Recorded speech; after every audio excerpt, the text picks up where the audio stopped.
c'est parti.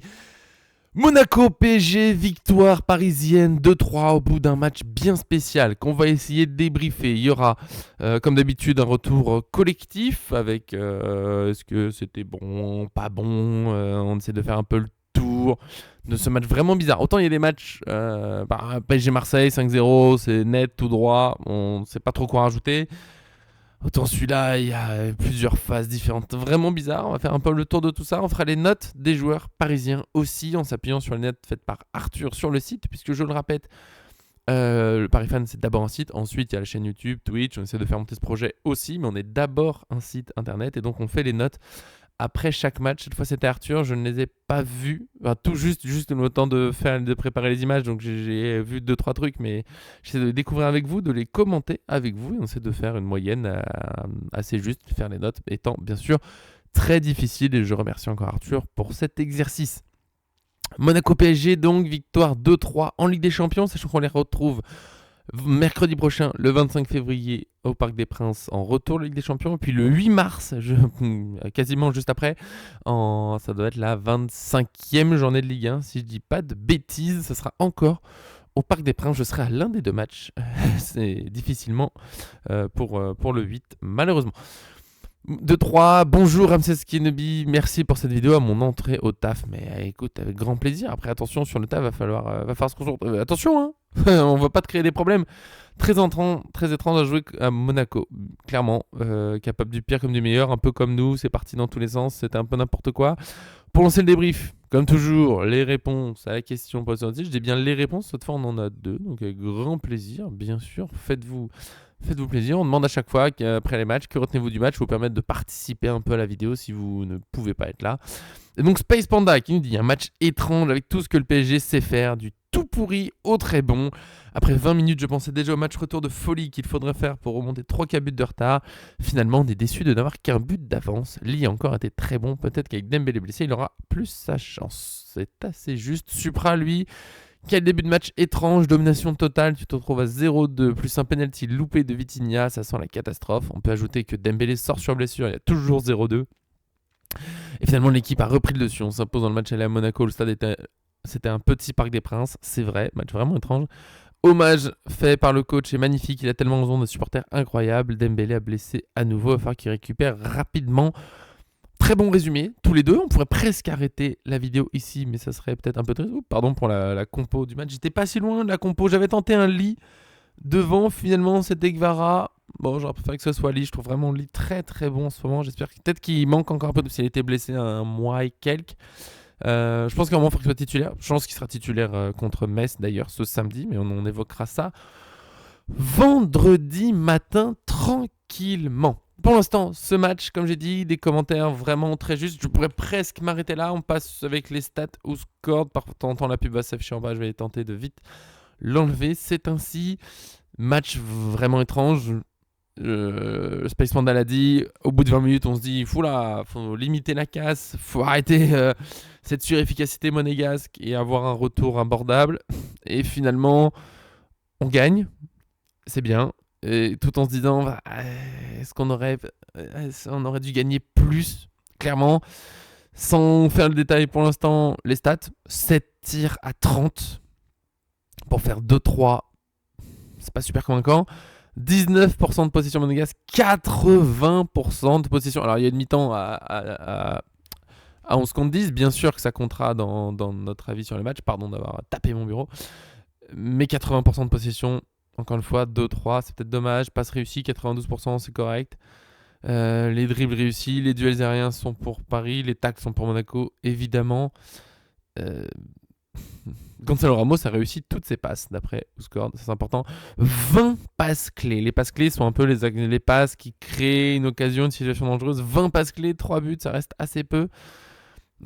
Presque 800 passes, c'est pas mal pour le PSG. Maintenant, il y a un moment où il faudra faire mieux, malheureusement. Toujours là de s'auto-saborder avec des cartons rouges chez les Monégasques, c'est tant mieux pour nous. Oui, surtout que Golovin, si vous ne l'aviez pas vu, on ne sait jamais, avait déjà pris un carton rouge ce week-end contre Nantes après avoir pris 2 jaunes. Enfin, se calmer, garçon.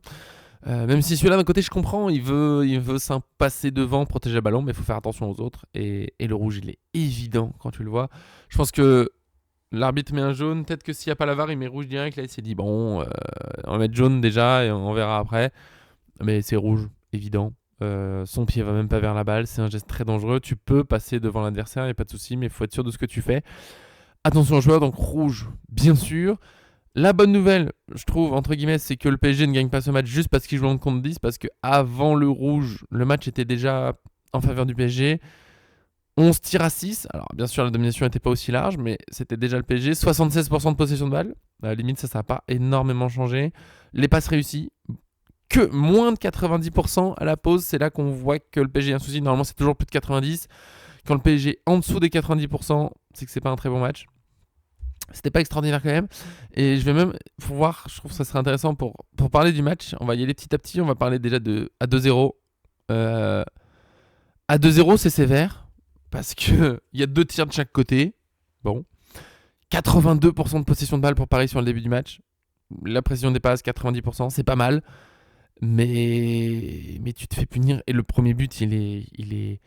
Je pense que c'est lui que je vais analyser en images. Comme vous savez, j'essaie de faire des analyses en images après les matchs. Je prends une action, j'essaie de décortiquer un petit peu. Alors, on a tous revu ce but, mais parfois, il y a des analyses de juste on voit l'action être faite, tout le monde est là. Ouais, pourquoi lui il est là, pourquoi il est là, ou juste oh, il devrait pas être là. Et j'aime bien prendre le temps de regarder petit à petit ce qui s'est passé. Ça se trouve, je le mettrai pas finalement, mais je vais regarder en détail. J'ai pas eu le temps de me le mettre au ralenti. Parce que quand je fais une analyse en images, faut se dire que j'ai souvent une action peut-être qui prend 5 secondes. Je peux y passer 1 heure et demie. Parce qu'il y a le temps de. Je me fais l'action plusieurs fois en temps réel. Après, je me fais l'action plusieurs fois au ralenti. Après, limite, image par image. Après, je commente chaque image que j'ai faite moi. Donc, c'est assez long. Je verrai ce que ça donne quand même. J'ai pas le temps d'analyser tous les déplacements qu'il y a. Déjà parce que quand il y a le but, moi j'écoute, je suis encore à la radio parce que j'étais à l'entraînement avec mes chers U18 et je suis arrivé à 21h03, je crois, devant la télé, mais il y avait déjà un 0. Et donc je l'ai même pas vu en direct le but, j'ai dû le digérer après, c'était dur. Mais ouais, de ce que j'ai vu, déjà un PSG bizarrement placé, passif, très bizarre ce début de match où l'analyse simple c'est de dire ouais, le PSG que j'ai entendu sur Canal+, ouais, le PSG est pas rentré dans le match. Je sais pas si c'est vrai parce que le PSG a la possession de balle, a des tirs quand même sur le début de match. C'est pas complètement raté, c'est clairement pas bon défensivement. Il y a un manque de concentration. Il y a quelque chose. Toujours dur de dire quoi exactement. Il y a un Monaco peut-être un peu survolté. On sait que c'est dangereux. Les débuts de match, notamment à l'extérieur, et encore plus en Ligue des Champions, adversaire survolté, le moment un peu fou, veut créer la folie, même si l'ambiance au stade Louis II, toujours aussi bizarre. Je veux bien que tu sois survolté en Ligue des Champions, mais le stade n'est pas plein, ok, il y a des travaux, et il est surtout pas plein de monégasques pour ce qu'il y a. Alors c'était nous, ça nous fait plaisir, mais c'est vrai que c'est Supra, je crois qu'il disait que ça se transforme en mini Parc des Princes. Il y a eu des échanges normalement entre guillemets que au Parc des Princes, allez le PSG de chaque côté, là les 2 virages qui se répondent. Là il y avait le parquage visiteur et le reste du stade qui se répondait. C'était très bizarre. Enfin moi j'aime bien, hein, je suis pour Paris, mais très bizarre quand même pour cette Ligue des Champions. Des moments un peu de silence dans le stade. Enfin on entendait toujours le cube qui chante, c'est très bien. Mais les supporters à domicile, il y avait, on va dire, des montées un peu d'énergie autour des occasions ou des moments forts. Mais il y a pas vrai, enfin, on n'entend pas trop des chants. Monaco. Ouais, c'est toujours très spécial les matchs là-bas. Déjà que jouer un match de Ligue des Champions contre un club de Ligue 1, c'est particulier. Le jouer au Stade Louis II, c'est vraiment bizarre. Ça donnait vraiment pas une impression de Ligue des Champions au début. Et peut-être que ça a joué un petit peu, parce que les Monégasques étaient quand même motivés. Peut-être que les Parisiens, entre guillemets, sont pas complètement entrés dedans. Je dis pas que ça sert d'excuse l'ambiance, pas l'ambiance, mais un peu quand même, entre guillemets, parce que pour se mettre vraiment pleinement dedans, bah il y a l'ambiance, le stade. Même quand ils sont à l'extérieur, ils aiment bien pour de vrai qu'il y ait les chants, les trucs. Donc, ouais. C'était juste une petite réflexion là-dessus. Donc, ouais, je disais 2-0 au bout de 20 minutes. Il y a 2 tirs de chaque côté, la possession pour le PSG. Et après le PSG le prend le dessus. Clairement, le penalty raté de Vitinha. Et on voit les tirs du PSG, ça s'accumule. Dembélé sort sur blessure. Malheureusement, Doué rentre. Et le match bascule avec Doué, très clairement. On fera les notes. Mais Je peux pas dire à quel point c'est juste Doué qui change tout, parce que le PSG avait déjà la balle avant, a eu des grosses occasions. Juste avant le 2-0, Paris a quelques grosses occasions, il y a les 2 tirs, mais ça tourne autour, on se dit, allez, ils vont égaliser, il y a le 2-0 qui arrive, qui fait très mal. Doué rentre et il éteint toutes les critiques possibles. Le PSG domine jusqu'à la mi-temps, on passe à 6 tirs à 11. Et comme je disais à la fin, 7-30. C'est dommage de mettre que 2-0. Ouais, ça doit être très bizarre de jouer à Monaco comme des Crazy Wisdom. Tu mènes 2-0 à domicile en Ligue des Champions et t'as pas la montée du stade. Il faut le souligner, comme a dit Supra, Luis Enrique l'a fait d'ailleurs, de souligner les supporters du PSG sont extraordinaires. T'es mené 2-0, une période où voilà, c'est un peu tendu, tu viens de perdre à Rennes. Bon, on va pas faire les difficiles, mais pour le PSG, c'est compliqué. T'as pas forcément une super ambiance. Et à 2-0, j'ai entendu, et je pense les joueurs aussi, les supporters du PSG chanter encore plus fort. Et ça, c'est magnifique. Et c'est des moments, et au final, tu gagnes le match. Et même si les supporters font pas le match, même si ça fait pas tout, ça joue. Je l'ai dit plein de fois pour la saison dernière. City qui mène 2-0 au parc, t'as tout pour déprimer, désespérer, lâcher, t'énerver. Le Parc des Princes a chanté encore plus fort pour pousser l'équipe. Et le PSG renverse City, après devient une machine un peu inarrêtable. Ça joue. Bravo aux supporters, merci à eux encore. On en fait partie bien sûr, mais à ceux qui étaient là-bas, je ne pouvais pas me déplacer à Monaco. Bravo. Bravo au PSG qui, comme là c'est Marquinhos qui l'a souligné en zone mix, je l'ai publié juste avant de le lancer live, encore une fois, nous sommes en site d'abord. Et du coup bravo au PSG, à Luis Enrique qui, ok, il y a plein de critiques sur Luis Enrique, c'est facile, dès qu'il y a une défaite c'est facile de dire que ça va pas, c'est facile de critiquer le mercato, c'est facile de dire qu'il faut pas jouer comme on joue. Ok, mais cette équipe qui joue comme ça, elle est admirée par beaucoup, elle gagne beaucoup de titres, elle gagne beaucoup de matchs. Et ce match-là, encore une fois, que tu perds 2-0 au bout de 20 minutes, que ce soit plus ou moins mérité, il y a une erreur défensive au début, ok. Mais le PSG panique plus. J'en parlais avec mon père, parce qu'on regardait le match ensemble. Il y a quelques années, ce match, mais c'est pas juste qu'on le perd, on s'éteint, c'est la crise, c'est le début de la fin de saison, tu prends sans doute 1 ou 2 rouges en fin de match, frustré, ça part en n'importe quoi, en truc individualiste. Et oui, parfois on était trop individualiste sur certains matchs, je comprends, mais la philosophie de jeu, globalement, est quand même toujours là. Ce PSG croit en ses forces, collectives et individuelles, les joueurs ne paniquent pas, il n'y a pas de grande folie, les défenseurs se mettent pas à dégager parce qu'il y a eu des loupés. Ça joue, mené 2-0, pas grave, on continue à jouer, on enchaîne, ça va venir. Ça finit par venir, alors ça marche pas à chaque fois, mais le fait d'être sûr de sa force, de rester serein, de rester dans son match, c'est peut-être le plus grand apport de Luis Enrique, j'ai un doute, parce qu'il y a la confiance, il y a la tactique, bien sûr, mais des tactiques pour gagner au foot, en vrai, il y en a plein.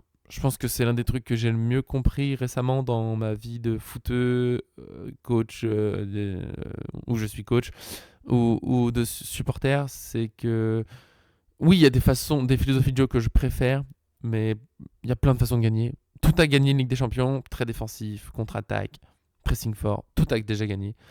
Il y a plein de façons de jouer au foot. Mais une équipe qui panique dans la difficulté, elle gagne rien. Parce que tu ne gagnes pas de titre sans passer par des moments difficiles. Même les. Je sais qu'il y a des équipes. Le PSG de la saison dernière, bien sûr, admirer sa fin de parcours, elle est dingue. Le Barça d'une certaine époque, l'Inter, Milan, l'Inter et l'AC Milan, d'autres époques, Arsenal, Manchester City, il n'y a pas si longtemps, le Bayern de Munich. Bien sûr, qui marque les esprits parce qu'il y a des performances exceptionnelles. Mais il y a aucun club qui fait une saison parfaite, 5-0 tout le temps. Ça n'existe pas. Il y a des moments difficiles, notamment pour gagner avec des champions, pour gagner une Coupe du Monde. Et, et les vraies équipes savent rester dans leur match, jouer, être sûr de leur force. Et c'est pour ça que je dis que Luis Enrique, ouais, bien sûr, la tactique, elle est folle. Mais cette confiance qui existe là, qu'on a réussi à atteindre au PSG, très très fort. On panique pas, on finit par gagner. On a un avantage pour le retour. Et ça, moi, je dis bravo au PSG qui a été meilleur que Monaco. Oui, Doué nous a régalé. Je passe bientôt aux notes. Euh, En fait, il y a un match très bizarre et en même temps assez simple. Franchement, le PSG domine sur le match très largement. Bien sûr que le rouge aide, mais comme j'ai dit, le PSG domine avant. Monaco a des qualités, peut nous embêter dans son intensité. Zakaria, Camara au milieu, ça peut nous faire mal. Akliouche, il a des moments de génie. Balogun, il est dans une période difficile avant ce match-là, mais à la base, c'est quand même un bon buteur. Et quand il a des occasions, il peut tout à fait mettre des buts. Mais Pour de vrai, on voit surtout que l'écart il est trop grand.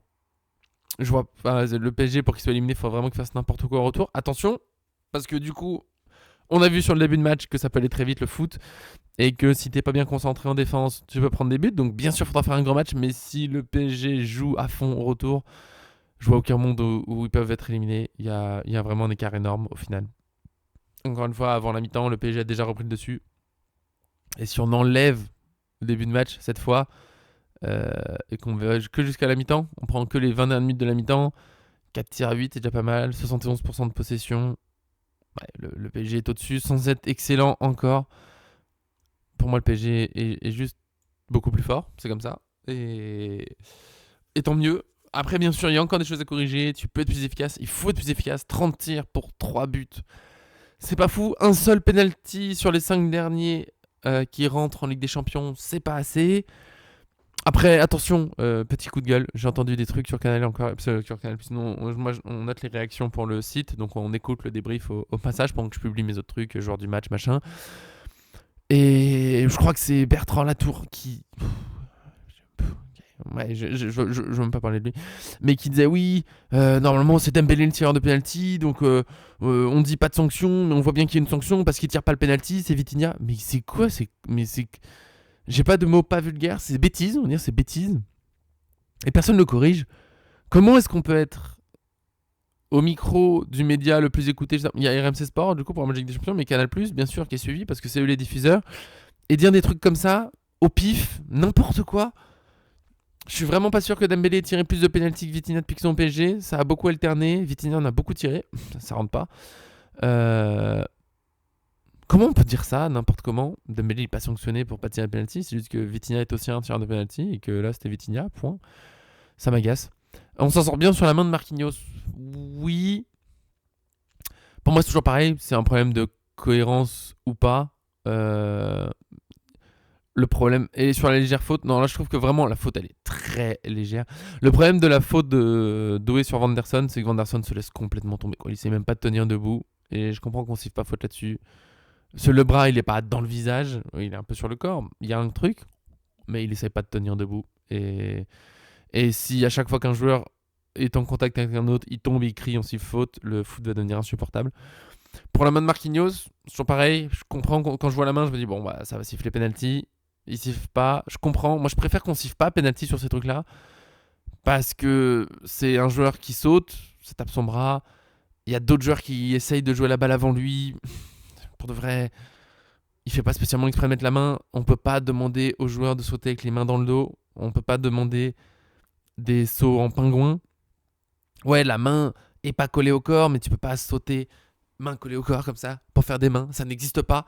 Et je pense que c'est pour ça qu'il y a pas penalty. C'est juste que oui, sa main est pas collée, mais il voit pas. C'est pas comme s'il voyait la balle arriver de loin et qu'il avait le bras comme ça. Boum, c'est un saut. Il me semble que c'est un corner, hein, c'est pas un coup franc, mais c'est un corner. Il y a je sais plus qui au duel juste devant lui. Les deux loupent la balle. Ça rebondit sur le bras de Marquinhos qui est en train de sauter. Et encore une fois, je sais pas, essayez chez vous, allez faire des duels de la tête sur des terrains de foot, les bras collés au corps comme ça. Faites des sauts de pingouin, ça n'existe pas. Et je comprends qu'on siffle pas. Ce qui est le plus agaçant, en fait, c'est plutôt qu'on siffle des penalties pour ça, des fois. Faut arrêter. Moi, j'ai envie que ça reste dans l'esprit du jeu. Et là, c'est plus ça tape une partie du corps de Marquinhos, c'est le bras parce que c'est le bras, mais ça aurait pu être sa hanche, c'est pareil.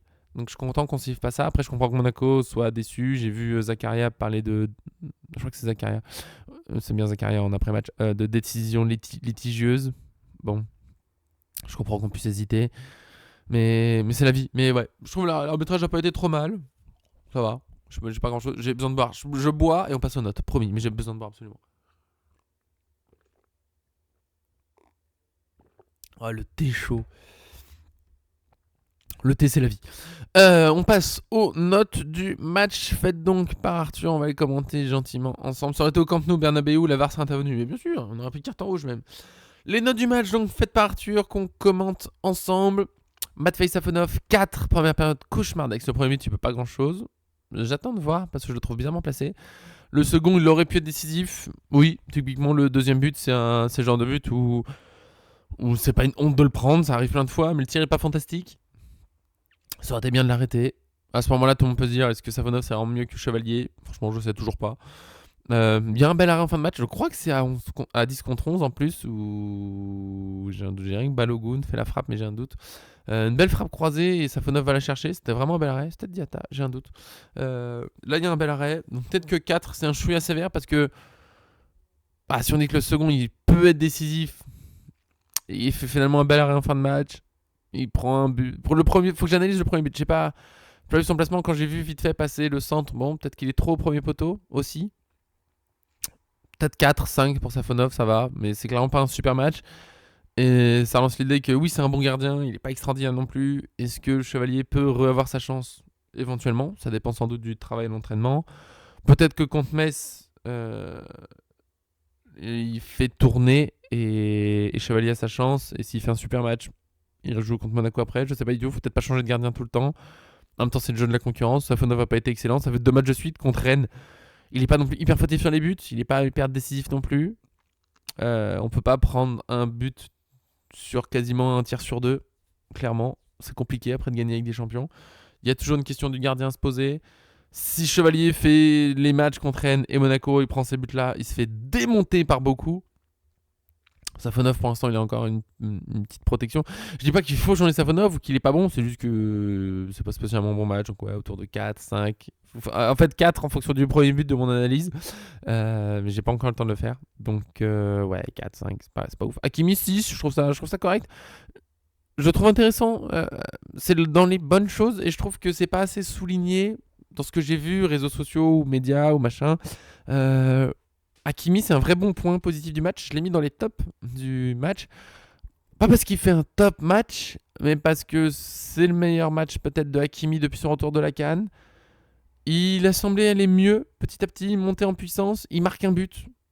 Ça fait pas toute la carrière d'un joueur, mais ça peut être un déclic mental. Marquer un but qui est important en Ligue des Champions, ça peut que lui faire du bien. Et je l'ai trouvé vraiment intéressant. Donc, ça me fait plaisir de voir Marquinhos comme ça. Et 6, c'est bien, ouais, parce que c'est pas beaucoup plus que 6. Il n'a pas été parfait, il n'est pas encore dominateur comme on peut le connaître, mais vraiment plus intéressant. Je crois qu'il est en train de revenir. Il est en train de vraiment revenir.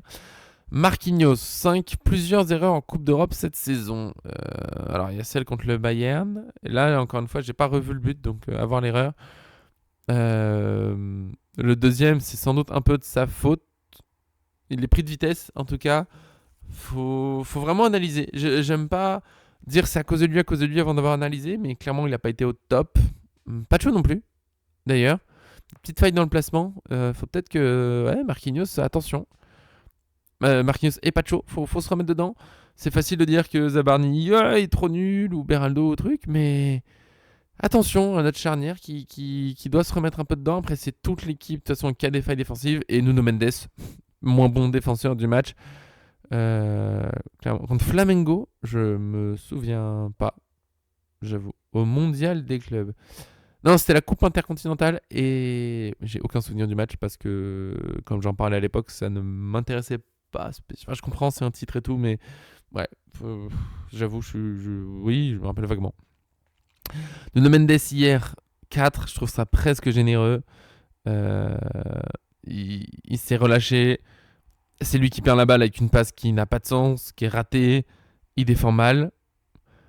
Il apporte des choses offensivement, ok, il apporte du rythme, de la percussion, toujours, mais ça on sait, ça fait partie de son profil, et je trouve qu'il a surtout perdu pas mal de ballons, il y a des frappes qui n'étaient pas utiles, défensivement c'est vraiment pas top. Moi j'aurais mis même 3, je crois, à Nuno Mendes, c'est vraiment un mauvais match, C'est mieux en seconde période, dans un PSG qui domine facilement, mais il met un peu le PSG en galère, et ouais, Nuno Mendes doit faire beaucoup mieux, j'arrête pas de dire, avec toutes les qualités qu'il a, évidemment, il a tout le potentiel pour être l'un des meilleurs au monde, et parfois il l'est. Ouais, Mendes, c'est un peu ça. Il lui faut des cadors pour être concentré défensivement, comme dit Crazy Wisdom. Dans des matchs plus simples, des fois, il y va avec la facilité. Je trouve qu'il a toujours des choix à peaufiner, comme le but qu'on prend, comme plusieurs situations offensives où il fait pas le bon choix. Parfois, il s'en sort quand même. Parfois, il dribble pour rien aussi. Et il s'en sort quand même, d'ailleurs, aussi. Mais Nuno Mendes doit encore peaufiner son jeu. Bien sûr, il a des qualités tellement énormes qu'on doit être exigeant avec lui. Et il peut pas reposer juste sur ses qualités athlétiques. Il doit peaufiner un peu son intelligence de jeu, défensivement, offensivement. Et là, il est passé à côté, peut-être par un peu de relâchement, peut-être par fatigue aussi. Je pense qu'il ne démarrera pas contre Metz. Je pense que contre Metz, on va faire tourner bien violemment. Euh, certains joueurs en ont besoin, certains joueurs ont besoin de jouer aussi. On en parle encore une fois vendredi. Pour l'instant, on finit les notes qui sont plutôt correctes d'Arthur. Je suis plus sévère avec Mendes, mais sinon, je suis assez d'accord. À voir pour Safonov. On a largement dominé, mais en deuxième temps, c'était trop facile. C'est le milieu qui a fait tout le boulot. 6 pour tous nos milieux, Neves, Vitinha et Zaïre Emery. Je comprends, j'ai vu des gens plus durs avec Vitinha. C'est peut-être un peu trop dur. Neves, je le disais, des fois, il faut faire vraiment attention à son match à lui pour se rendre compte de tout ce qu'il nous apporte dans le pressing, à la perte de balle, tous les mouvements quand on a le ballon. Il apporte énormément. Il n'est pas au top de son niveau. On l'a déjà vu meilleur au PSG. Mais ça reste très fort. C'est un match correct. Pour de vrai, il a fait le travail. Très bien. Il y a une reprise de volée vraiment complètement ratée. C'est dommage. Mais il fait le travail globalement. Vitinha, il y a le penalty raté. Il y a quelques passes un peu moyennes. Le premier mi-temps était difficile. Je pense qu'il est vraiment temps qu'il souffle. Vitinha, Zaïre Emery, il joue tout le temps depuis fort longtemps. Et il est temps qu'il se repose, un peu scolaire notre milieu de terrain en ce moment, dit Crazy Wisdom. Il y a du vrai, ils sont devenus un peu... C'est un peu dur, mais je les trouve un peu fades. Ça tente un peu moins, Zaïre Emery, toujours des fois, alors il fait une passe décisive finalement, il y a des situations où tu te dis, allez, tente la passe dans l'intervalle, tu l'as vu, vas-y, envoie notre attaquant, et il veut pas trop le faire. Neves, on le voit un peu moins, il tente peut-être pas au bon moment. Vitinha, pas mal, je pense qu'il a besoin de repos. C'est dommage, il y a une belle passe en retrait. Je crois que c'est Neves qui lui fait une passe en retrait, entrée de surface, frappe complètement au-dessus. Souffler fera du bien. Je pense Vitinha, Neves, même Neves et Zaïre Emery. Ça va pas être simple de faire tourner tout le monde contre Metz, mais ça ferait du bien que Mayulu revienne. Ruiz, il va être temps aussi, ça commence à faire longtemps. Et il va falloir qu'ils puissent respirer un peu tous ces petits joueurs, ça ferait du bien. Mais ils ont été bons quand même, globalement. On a dominé le match, on domine avant le rouge, on domine avant le 3, le 2-2, le 1-2. Donc c'est pas si mal. C'est pas excellent, mais c'est pas si mal. Gvara 4, je trouve ça un peu dur. Même s'il fait pas un super match. 8 tirs pour 0 but. C'est pas assez. Il a forcé parfois un peu, il a loupé ses tirs. Mais en même temps, il crée beaucoup. Et j'aime bien, il y a des belles combinaisons. Il y a quand même quelques très très belles combinaisons avec ses coéquipiers. Il a fait des efforts. J'aurais mis 5 quand même parce que c'est pas un mauvais match. Il crée pas mal de choses. Il amène des décalages, du danger. Après, oui, il faut être plus précis pour passer un vraiment bon match. Même bon match, pour moi, ça partir de 6. Et pour ça, faut être plus précis. Mais 4, c'est dur. 4, c'est un peu dur. Doué 8,5.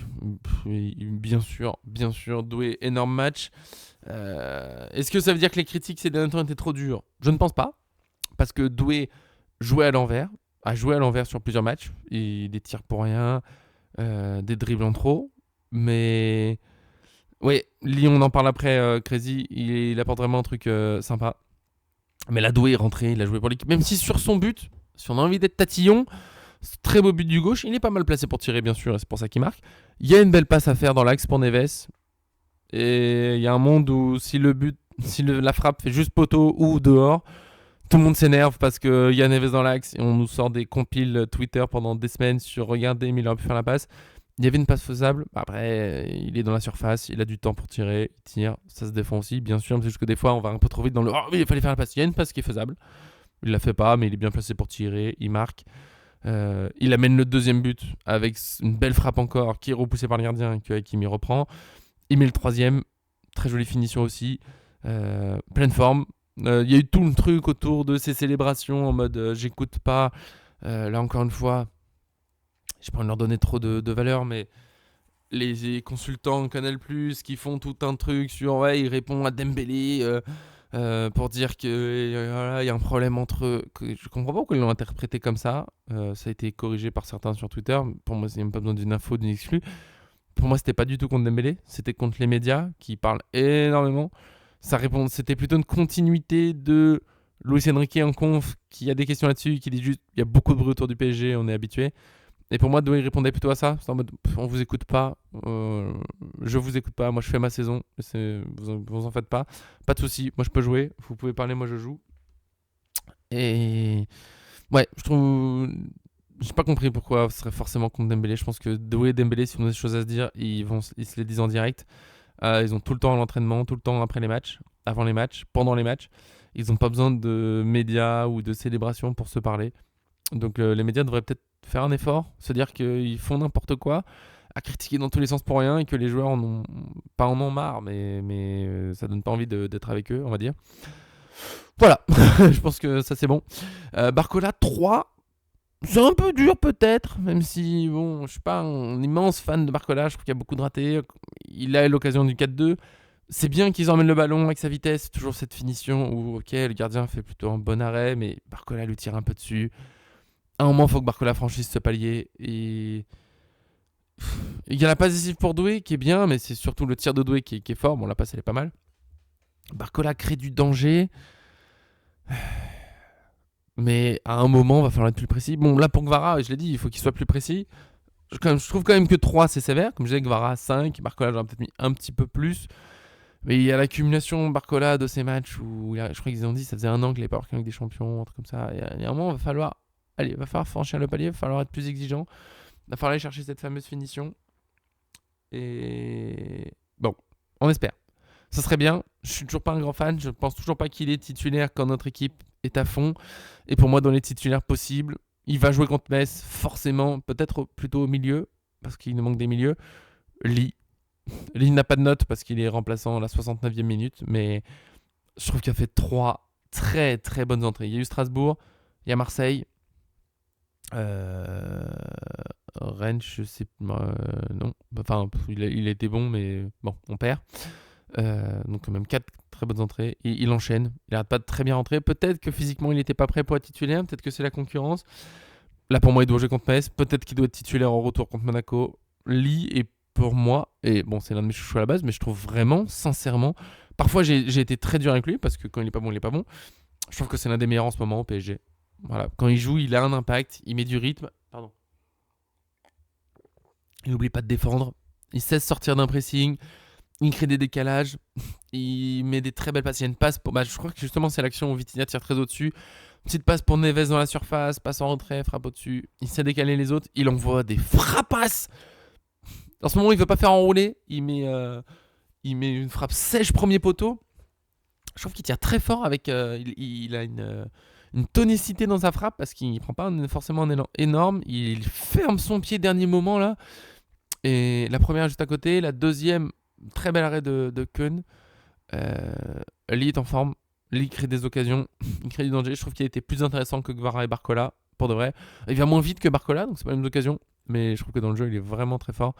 Pour moi c'est le deuxième meilleur joueur du match, peut-être avec Hakimi, mais vraiment très très bon.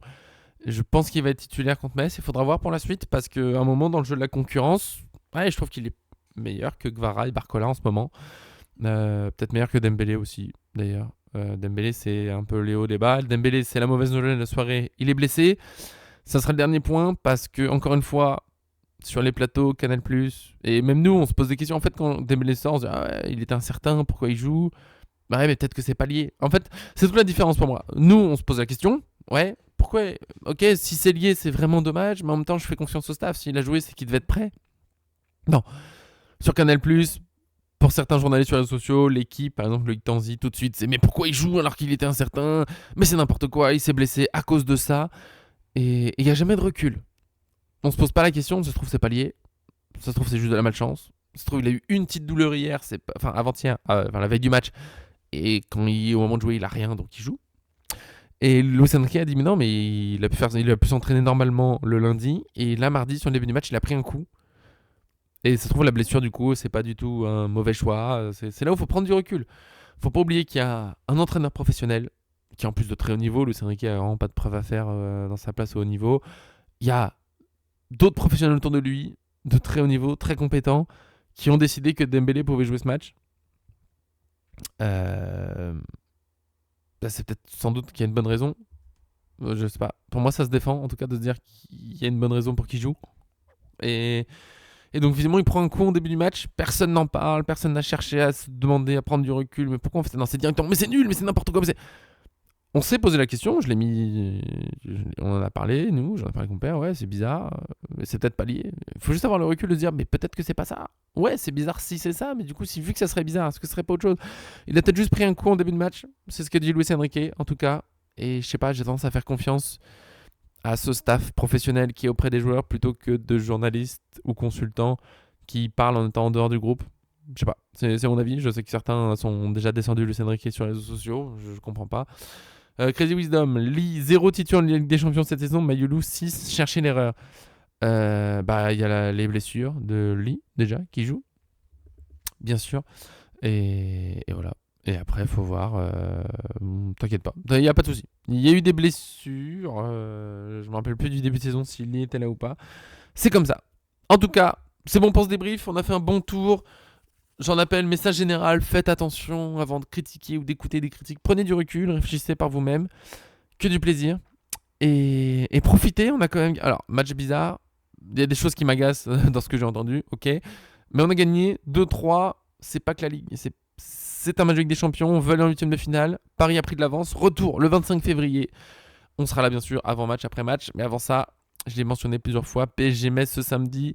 On fait l'avant-match vendredi à 9h, point sur le groupe, équipe parisienne possible. J'ai déjà donné quelques éléments, je pense qu'on va faire tourner et qu'on aura quand même une très belle équipe. Bonne journée à vous, merci ceux qui étaient présents, Crazy, Damien, Ramsès Kenobi. Évidemment, on se retrouve très bientôt.